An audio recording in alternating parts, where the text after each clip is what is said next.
உம்மாவுக்கு அடுத்தபடியா உலகத்துல நான் அதிகம் அதிகம் நேசிக்க வேண்டிய, தோழமை பாராட்ட வேண்டிய உறவு என்று கேட்டாங்க. ரசூலுல்லாஹ் இரண்டாவது சொன்னாங்க உம்முக்க, உண்ட உம்மான்னு சொன்னாங்க. அவர் திருப்பி கேட்டார், அல்லாஹ்வின் தூதரே, ஒன்னாவதும் சரி, இரண்டாவதும் சரி, மூணாவது இடத்துல வச்சு தோழமை பாராட்ட வேண்டிய உறவு என்று கேட்டாங்க.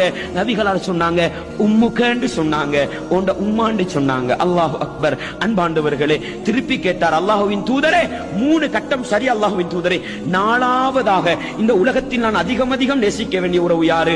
அபூக, உன்னுடைய வாப்பாண்டு சொன்னாங்க, உன்னுடைய வாப்பாண்டு சொன்னாங்க. அன்பாண்டவர்களே, வளர்ந்து வருகிற சிறுவர்களுக்கு சொல்கிறேன், உம்மா வாப்பாவை மதிக்காமல் நண்பர்களுக்கு பின்னால் சுத்தித் திரிகின்ற, நண்பர்களுடைய பேச்சை கேட்டுக்கொண்டு உம்மாவையும் வாப்பாவையும் எதிர்க்கின்ற வளர்ந்து வருகிற சமூகத்துக்கு நான் சொல்கிறேன், உங்களோட முதலாவது நண்பன் உம்மா, இரண்டாவது தரத்திலும் உம்மா, மூன்றாவது தரத்திலும் உம்மா,